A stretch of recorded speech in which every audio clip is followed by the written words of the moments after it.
तैमूर के हमले के बाद दिल्ली सल्तनत का कमजोर होना ही केवल बाबर की सफलता की वजह नहीं थी, बल्कि बाबर के पास आधुनिक तोपखाने की तकनीक मौजूद थी, जिसने उसकी सफलता में एक बहुत बड़ी भूमिका अदा की। मुगलों का महान साम्राज्य भारत में लगभग 200 सालों तक सबसे ज्यादा शक्तिशाली साम्राज्य बनकर रहा। वहीं अकबर भारतीय मुगल साम्राज्य के तीसरे सम्राट थे और इन्हीं की बदौलत सन 1526 में बाबर द्वारा स्थापित किया गया मुगल साम्राज्य भारत में अपने पैर जमा सका था। मगर हिंदुस्तान आने के केवल 4 वर्ष बाद ही बाबर की मृत्यु हो गई। लेकिन हिंदुस्तान में बाबर के ये 4 साल भी बेहद मुश्किलों से भरे रहे, क्योंकि इस दौरान वो लगातार जंग से जूझ रहा था और साथ में अपने लिए आगरा में एक नई राजधानी का निर्माण भी करा रहा था। कहते हैं कि आगरा में अपनी राजधानी की रूपरेखा तैयार करने के लिए बाबर ने कुस्तुनतुनिया के कलाकारों को बुलाया था। जब बाबर और मुगल उत्तर भारत में आए थे तो यहाँ के हालात बहुत अच्छे नहीं थे। इसकी एक बड़ी वजह तैमूर का हमला था, जिसने पूरे इलाके को तहस नहस कर दिया और लोग गरीबी से जूझ रहे थे।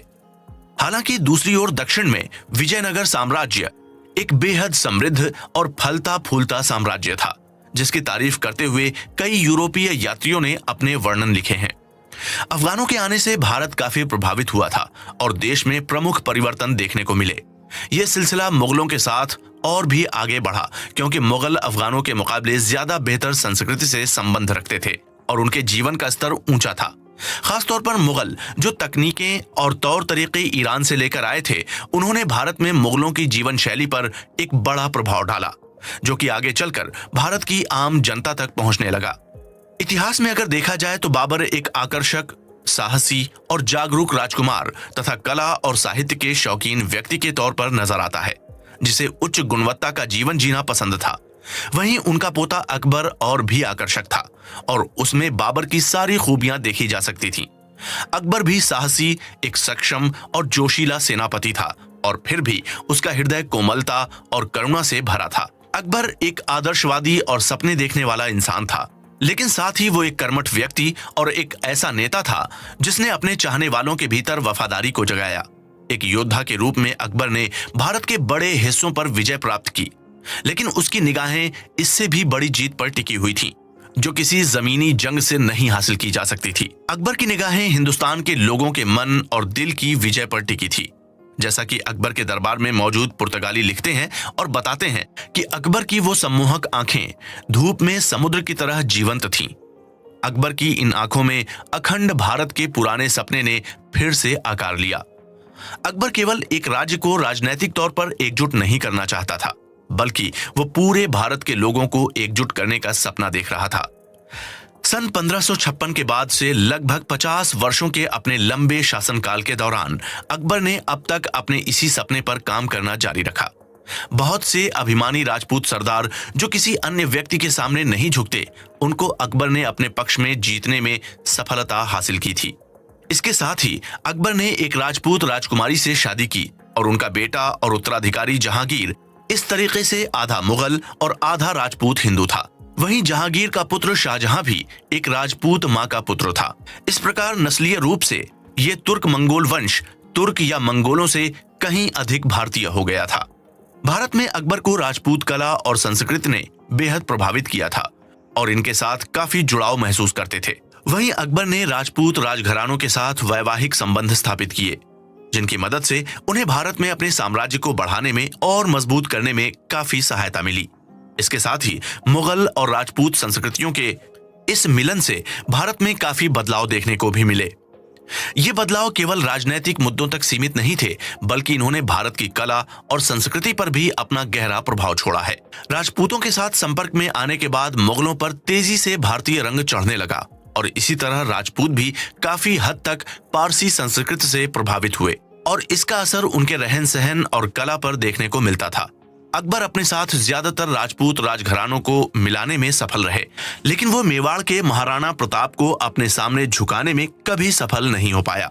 महाराणा प्रताप की नजरों में अकबर एक बाहरी था, जिनके साथ वो किसी भी तरह के संबंध स्थापित नहीं कर सकते थे।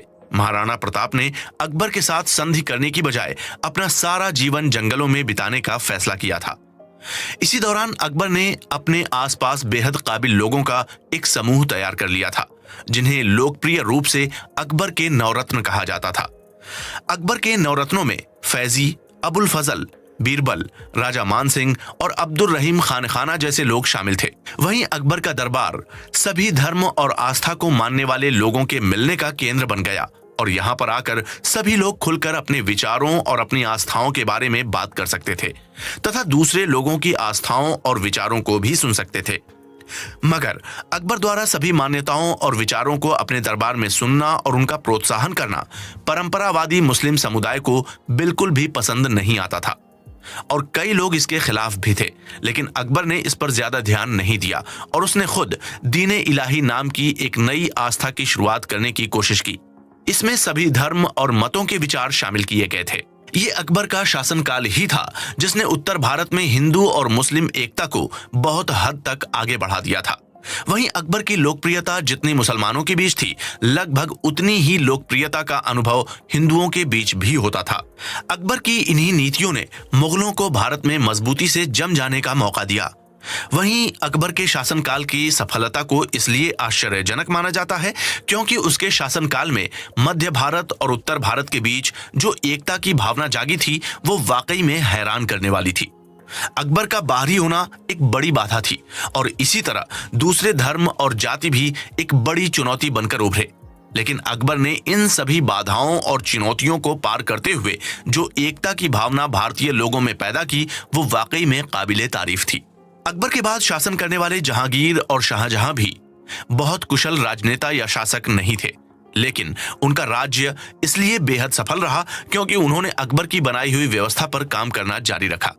लेकिन शाहजहां के बाद मुगल गद्दी पर बैठने वाले औरंगजेब ने एक अलग रास्ता चुना, जिसने अकबर के सारे किए कराए पर एक प्रकार से पानी फेर दिया।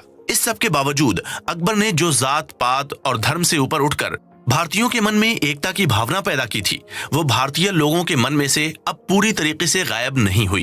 अकबर ने अपने शासनकाल के जरिए यह साबित कर दिया था कि भारत में हिंदू और मुसलमान और दूसरे धर्म एक साथ मिलजुल कर रह सकते हैं और साथ ही सफल भी हो सकते हैं। अकबर की मौत होने के बाद उनकी जगह जहांगीर मुगल साम्राज्य की गद्दी पर कायम हुए। जहांगीर भी धार्मिक नीतियों के मामले में अपने पिता अकबर के ही समान थे। जहांगीर के दौर में भी लगभग सभी धर्म और मतों के विचारों को प्रोत्साहन दिया गया, लेकिन अकबर के मुकाबले जहांगीर को इतना कुशल सेनापति नहीं बताया जाता है। हालांकि जहांगीर को कला से बेहद प्रेम था और उसके दौर में भारत की कलाओं और कलाकारों को काफी प्रोत्साहन मिला और भारत की कला अंतर्राष्ट्रीय स्तर पर प्रसिद्ध हुई। जहांगीर के शासनकाल के दौरान यूरोपीय शक्तियां समुद्र में अधिकार को लेकर एक दूसरे से लड़ रही थीं। वहीं अकबर अपने शासनकाल में यूरोपीय शक्तियों में से केवल पुर्तगालियों से परिचित थे। लेकिन अकबर के बेटे जहांगीर के शासनकाल के दौरान ब्रिटिश नौसेना ने पुर्तगाली नौसेना को हराकर भारतीय महासागर पर अपना कब्जा जमा लिया था। ब्रिटिश सरकार की ओर से सर थॉमस रो जहांगीर के दरबार में हाजिर हुए और सूरत में एक उद्योग लगाने की अनुमति मांगी, जो उन्हें हासिल हो गई। चलिए अब चलते हैं कुकू एफएम के अपने अगले एपिसोड की ओर, जिसमें हम देखेंगे कि भारत में अंग्रेज ताकत किस तरीके से आगे बढ़ी और उन्होंने कैसे भारत को अपने कब्जे में कर लिया था। जहांगीर के दरबार से अनुमति हासिल करने के बाद सन 1615 में अंग्रेजों ने सूरत में अपना पहला उद्योग यानी फैक्ट्री लगाई। उसके बाद सन 1639 में अंग्रेजों द्वारा मद्रास की स्थापना की गई। आने वाले 100 सालों तक किसी ने भी अंग्रेजों की ओर ध्यान नहीं दिया और अंग्रेज भी केवल भारत में व्यापारिक गतिविधियों को अंजाम देते थे। लेकिन 1685 में मुगल साम्राज्य को कमजोर होता देख अंग्रेजों ने जंग करके कुछ इलाकों को अपने कब्जे में करने की कोशिश की, लेकिन औरंगजेब ने अंग्रेजों की सेना का सामना करते हुए उन्हें बुरी तरीके से शिकस्त दे दी। मगर यूरोपीय शक्तियों की ताकत लगातार बढ़ती जा रही थी और दूसरी तरफ भारत कमजोर हो रहा था। सन 1707 में औरंगजेब की मौत के बाद अगले 100 सालों तक भारत पर अपना कब्जा स्थापित करने के लिए अलग अलग शक्तियों के बीच लड़ाइयां हो रही थीं। दिल्ली की गद्दी पर बैठा मुगल साम्राज्य धीरे धीरे कमजोर होता जा रहा था और अलग अलग राज्यों में गवर्नर और वायसराय के रूप में नियुक्त किए गए अधिकारी खुद को आजाद घोषित कर रहे थे। इस प्रकार मुगल तख्त के अधिकार में लगातार कमी आती जा रही थी। 18वीं शताब्दी में भारत पर अधिकार के लिए मुख्य रूप से 4 शक्तियां आपस में लड़ रही थीं। इनमें 2 शक्तियां भारत की अपनी और 2 विदेशी शक्तियां थीं। भारतीय शक्तियों में मराठा और टीपू सुल्तान शामिल थे, तो विदेशी शक्तियों में अंग्रेज और फ्रेंच भारत पर अधिकार के लिए लड़ रहे थे। इन सारी शक्तियों में से मराठा सबसे ज्यादा ताकतवर नजर आ रहे थे। 18वीं शताब्दी के पहले हिस्से में यह साफ नजर आ रहा था कि मुगलों के बाद दिल्ली की गद्दी पर मराठा ही बैठने वाले हैं। लेकिन इससे पहले कि मराठा दिल्ली की गद्दी पर बैठ पाते, ऐसी दो घटनाएं हुई जिन्होंने मराठा शक्तियों को भारत की गद्दी हासिल करने से रोक दिया। इनमें सबसे पहले सन 1757 में नादिर शाह का आक्रमण हुआ, जिसने दिल्ली में आकर भारी लूटपाट मचाई और मुगल बादशाह की इज्जत को मिट्टी में मिला दिया। नादिर शाह ने जब दिल्ली फतेह कर ली तो इसका सीधा नुकसान मराठाओं को हुआ, क्योंकि नादिर शाह लूटपाट करने के बाद वापस ईरान लौट गया था। लेकिन नादिर शाह के जाने के बाद पंजाब का इलाका बेहद कमजोर पड़ गया था और मराठा शक्तियां पंजाब पर कब्जा करने के लिए निकल पड़ी। लेकिन अपने इसी अभियान के दौरान सन 1761 में मराठाओं को अफगानिस्तान के शासक अहमद शाह दुर्रानी के हाथों पानीपत के युद्ध में शिकस्त का सामना करना पड़ा। उधर सन 1757 में क्लाइव ने धोखेबाजी और छल कपट के साथ प्लासी का युद्ध जीत लिया और बंगाल पर कब्जा कर लिया। जल्द ही इंग्लैंड की ईस्ट इंडिया कंपनी ने बिहार को भी अपने कब्जे में कर लिया। बिहार और बंगाल पर अंग्रेजों के कब्जे का पहला सबसे बुरा नतीजा सन 1770 में देखने को मिला, जब इन भारी जनसंख्या वाले समृद्ध इलाकों को एक भयंकर भूखमरी का सामना करना पड़ा। उधर दक्षिणी भारत में अंग्रेज और फ्रेंच शक्तियों के बीच चल रही लड़ाई में अंग्रेज विजय हुए और फ्रेंच लोगों को भारत छोड़कर भागना पड़ा। फ्रांस द्वारा भारत से निकल जाने पर अब केवल 3 शक्तियां भारत पर अधिकार जमाने के लिए लड़ रही थीं। वो थी मराठा, अंग्रेज और हैदर अली तथा टीपू सुल्तान। नक्शे में मौजूद हैदर अली ने अंग्रेजों की बढ़ती शक्तियों का अंदाजा सबसे पहले लगाया और उनसे पैदा हो रहे खतरे का आकलन करते हुए भारत के अलग अलग राजघरानों को साथ में आकर अंग्रेजों को देश से भगाने की योजना बनाई। हैदर अली ने अंग्रेजों के खिलाफ अपने साथ जोड़ने के लिए मराठों, हैदराबाद के निजाम और अवध के शुजाउद्दौला को संदेश भेजा। लेकिन हैदर अली की इस पहल का कोई भी नतीजा नहीं निकला। हालांकि हैदर अली खुद ही ईस्ट इंडिया कंपनी को हराने के बेहद नजदीक पहुंच चुके थे। लेकिन इससे पहले कि वो अपने लक्ष्य में सफल हो पाते, हैदर अली की अपनी सेना के साथ कूच करते समय मौत हो गई। वहीं हैदर अली की मौत के बाद उनकी जगह टीपू सुल्तान ने ले ली। टीपू सुल्तान भी एक काबिल और कुशल नेतृत्वकर्ता और अपने पिता की तरह दूरदर्शी थे। लेकिन अंग्रेजों के खिलाफ लड़ाई में उन्हें भी भारत के किसी भी राज्य से सहायता प्राप्त नहीं हुई। इसके बाद टीपू सुल्तान ने सहायता हासिल करने के लिए फ्रांस में नेपोलियन और तुर्की के सुल्तान के पास भी संदेश भेजा था। कहते हैं कि टीपू सुल्तान की तकनीकें बेहद आधुनिक थीं और उनके नेतृत्व में मैसूर की सेना बेहद मजबूत थी। लेकिन अंदरूनी विश्वासघात के चलते सन 1799 में अंग्रेजों की सेना ने टीपू सुल्तान को हरा दिया और उनकी हत्या भी कर दी। 18वीं शताब्दी के अंत तक यह बात साफ हो चुकी थी कि भारत पर कब्जा जमाने के लिए असली जंग केवल मराठा और अंग्रेजों के बीच रह गई है। हालांकि मराठा शक्ति भारत में अंग्रेजों के मुकाबले कई गुना ज्यादा थी, लेकिन मराठा साम्राज्य कई हिस्सों में बटा हुआ था। 19वीं सदी की शुरुआत में अलग अलग युद्ध के बाद आखिरकार सन 1818 में अंग्रेजों ने मराठों को शिकस्त दे दी और उनके हाथ से सारी शक्तियां छीन ली। वहीं अंग्रेजों का मुकाबला करने के लिए भारत में अब कोई भी प्रमुख शक्ति नहीं बची थी और यह तय हो चुका था कि अब भारत पर अंग्रेजों का अधिकार होने से कोई नहीं रोक सकता है। हालांकि उत्तर की ओर से महाराजा रणजीत सिंह के नेतृत्व में एक पंजाबी साम्राज्य खड़ा हुआ था जो अफगानिस्तान की सीमा से लेकर कश्मीर तक फैला हुआ था। मगर भारत का यह साम्राज्य कभी भी इस स्थिति में नहीं पहुंच पाया कि वो भारत पर अधिकार के लिए अंग्रेजों का मुकाबला कर पाए। तो चलिए अब चलते हैं कुकू एफएम के अपने अगले एपिसोड की ओर, जिसमें हम जानेंगे भारत पर अंग्रेजों के राज और सन 1857 की क्रांति के बारे में। सन 1757 में हुए प्लासी के युद्ध के बाद पहली बार एक बड़ा भारतीय क्षेत्र अंग्रेजों के अधिकार में आया। बंगाल पर कब्जे के साथ शुरू हुआ ये अधिकार धीरे धीरे बिहार, उड़ीसा और पश्चिमी तट के दूसरे इलाकों में कुछ ही सालों के भीतर फैल गया। वहीं भारत में अंग्रेजों को दूसरी बड़ी सफलता तब हासिल हुई जब उन्होंने भारत में मराठा शक्ति का अंत कर दिया। इसके बाद सन 1849 में अंतिम और निर्णायक जीत तब हासिल हुई जब उन्होंने सिख साम्राज्य को भी अपने अधीन कर लिया। इस तरीके से अंग्रेज अब भारत के नीति निर्धारक बन चुके थे। हालांकि दिल्ली की गद्दी पर अभी भी मुगल शासक बैठता था, लेकिन वो केवल अंग्रेजों के हाथों की कठपुतली मात्र था। अंग्रेजों ने मुगल बादशाह के लिए पेंशन तय कर दी थी लेकिन गौर तलब है कि इस दौरान अंग्रेज जो सिक्के चाहते वो मुगल बादशाह के नाम पर ही निकाले जाते थे।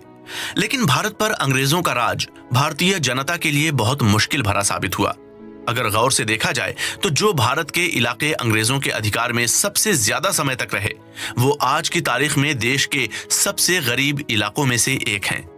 अंग्रेजों ने भारत की संपत्ति और संसाधनों का इस्तेमाल अपनी जेबें भरने के लिए शुरू किया और अंग्रेज शासन के दौर में अधिकारियों के बीच भ्रष्टाचार बहुत ज्यादा बढ़ चुका था। जो भी अधिकारी भारत आता था वो माला माल होकर इंग्लैंड लौटता था। दूसरी ओर इंग्लैंड ने भारत के उद्योगों और किसानों को पूरी तरीके से प्रभावित किया और उनका इस्तेमाल अपने हितों के लिए करना शुरू कर दिया। भारतीय किसानों से जबरदस्ती अफीम की खेती करवाई गई। अंग्रेज अधिकारी भारतीय किसानों की फसल के बदले उन्हें मनमानी कीमत दिया करते थे और उनका शोषण भी करते थे। इसके अलावा अंग्रेज सरकार ने भारत की जनता पर बहुत सारे आयात कर भी लगाने शुरू कर दिए थे, जिनका भुगतान न कर पाने पर जनता को कड़ी सजा भुगतनी पड़ती थी। वहीं अंग्रेजों से पहले जिन शक्तियों ने भी भारत पर राज किया, चाहे वो घरेलू शक्ति रही हो या विदेशी शक्ति, सभी ने भारतीय परंपरा और सामाजिक जीवन का सम्मान करते हुए उसमें बदलाव करने की कोशिश नहीं की, बल्कि खुद उसमें शामिल होने के प्रयास किए थे। ऐसे में विदेशी शक्तियों ने भी खुद को भारतीयों से जोड़ लिया और भारतीय जड़ों से जुड़ गए। लेकिन अंग्रेजों के रूप में जो ये नए शासक आए थे, ये पूरी तरीके से अलग थे। एक सामान्य भारतीय और इन नए लोगों के बीच एक बहुत भारी खाई थी। भारत के गांव अब तक के इतिहास में भारत की अर्थव्यवस्था का आधार रहे थे। अंग्रेजों का शासन आने के बाद पूरी तरीके से कटकर अलग हो गए। लगभग 100 सालों तक अंग्रेजी शासन के अधीन रहने के बाद बंगाल भी अंग्रेजों की हुकूमत का आदी हो गया था और लगभग भूखमरी और महामारी से जूझ रहा था। यही हाल दक्षिण में भी देखने को मिल रहा था। लेकिन उत्तर के राज्यों में अभी भी जनता के बीच अंग्रेजों के अधिकार को स्वीकार नहीं किया गया था। अंग्रेजों के अत्याचार और निरंकुश शासन की वजह से उत्तर भारत के जमींदारों और आम जनता के बीच अंग्रेजों के खिलाफ विद्रोह की भावना धीरे धीरे सुलग रही थी। अंग्रेज अधिकारी लगातार भारतीय परंपराओं का उल्लंघन कर रहे थे और भारतीय संस्कृति के लिए उनके मन में कोई भी इज्जत देखने को नहीं मिलती थी। इस बात से उत्तर भारत के जमींदारों और आम जनता के बीच काफी गुस्सा बढ़ रहा था। यहाँ तक कि अंग्रेजों ने भारत में जो नई न्यायिक प्रणाली लागू की थी, उसकी वजह से जनता के बीच भय और आतंक का माहौल बन गया। वहीं इसकी एक बड़ी वजह यह थी कि अंग्रेजों द्वारा लागू किए गए नियमों से आम भारतीय एकदम अनजान थे। इसके साथ ही जो जज फैसला सुनाने के लिए नियुक्त किए जाते थे, उन्हें भी जनता की समस्याओं का अंदाजा नहीं हो पाता था, क्योंकि वो उनकी भाषा से ही अनजान थे। अंग्रेजों के इस उत्पात से परेशान होने के बाद आखिरकार मई सन 1857 में एक क्रांति की शुरुआत हो गई। इस क्रांति की शुरुआत मेरठ के सैनिकों द्वारा की गई थी, लेकिन जल्द ही ये आग की तरह उत्तर भारत की जनता के बीच भी फैल गई। हालांकि इस क्रांति की योजना गुप्त रूप से पहले से तैयार की जा रही थी, लेकिन क्रांति की पूरी तैयारियां होने से पहले ही क्रांति की चिंगारी फूट गई। इसकी वजह से क्रांतिकारी नेताओं की योजना पटरी से उतर गई। इसके बावजूद ये क्रांति भारतीय जनता की ओर से इशारा था कि वो अंग्रेजों के राज से उकता चुकी है और अपनी आजादी के लिए संघर्ष करने को तैयार है। सन 1857 की इस क्रांति को भारतीय स्वतंत्रता के लिए पहली जंग माना जाता है। सन 1857 में भारत की आजादी के लिए हुई ये पहली क्रांति केवल कुछ क्षेत्रों तक ही सीमित थी। इसमें दिल्ली, अवध, बिहार और मध्य भारत के कुछ क्षेत्र शामिल थे। वहीं अंग्रेजों के लिए इस क्रांति को अकेले अपने दम पर दबाना मुमकिन नहीं था। अंग्रेजों को यह क्रांति दबाने के लिए अलग अलग भारतीय शक्तियों से सहायता लेनी पड़ी। सन 1857 की क्रांति को दबाने के लिए अंग्रेजों को सिख और गोरखा सेनाओं की मदद हासिल हुई। इस क्रांति में भारतीयों का नेतृत्व कई काबिल योद्धाओं ने किया था। इन योद्धाओं में तात्या टोपे, रानी लक्ष्मीबाई और बहादुर शाह के रिश्तेदार फिरोज शाह भी शामिल थे। तात्या टोपे ने कई महीनों तक डटकर अंग्रेजों का मुकाबला किया, लेकिन जब लगभग उनकी सारी फौज नष्ट हो चुकी थी तो उन्होंने मराठा राज्य में जाकर अपनी जान बचाने की योजना बनाई। लेकिन ये बेहद अफसोस की बात थी कि तात्या टोपे को मराठों ने धोखा देते हुए उन्हें गिरफ्तार कर लिया और अंग्रेजी हुकूमत के हवाले कर दिया। इसके बाद सन 1857 की क्रांति की मुख्य वजह जमींदारों का विद्रोह कहा जा सकता है। लेकिन इस क्रांति में राष्ट्रवाद की भावना को लोगों के बीच उमड़ते देखा गया। वहीं इस क्रांति को सफल होने से रोकने वाले भी भारतीय राज्य और कुछ जमींदार ही थे, जिनकी मदद से अंग्रेज सरकार क्रांति को कुचलने में सफल रही। अगर विभिन्न भारतीय राज्यों और जमींदारों ने क्रांतिकारियों का सहयोग किया होता तो शायद हमें सन 1857 की क्रांति का कुछ दूसरा ही नतीजा देखने को मिल सकता था। हालांकि 1857 की क्रांति ने सीधे तौर पर भारत के केवल कुछ इलाकों पर ही अपना प्रभाव छोड़ा था, लेकिन इस क्रांति ने भारत में मौजूद अंग्रेजी सरकार को हिलाकर रख दिया था। वहीं अंग्रेजी सरकार ने भारत के प्रशासन की जिम्मेदारी, जो कि अब तक ईस्ट इंडिया कंपनी के पास थी, उनसे लेकर ब्रिटेन की पार्लियामेंट को सौंप दी। इस तरीके से ब्रिटेन की महारानी विक्टोरिया को भारत की महारानी की उपाधि हासिल हो गई और भारत आधिकारिक रूप से ब्रिटिश साम्राज्य का हिस्सा बन गया। चलिए अब चलते हैं डिस्कवरी ऑफ इंडिया किताब के सारांश के आखिरी एपिसोड की ओर, जिसमें हम भारतीय स्वतंत्रता संग्राम में गांधी जी के आगमन और उनके प्रभाव पर चर्चा करेंगे।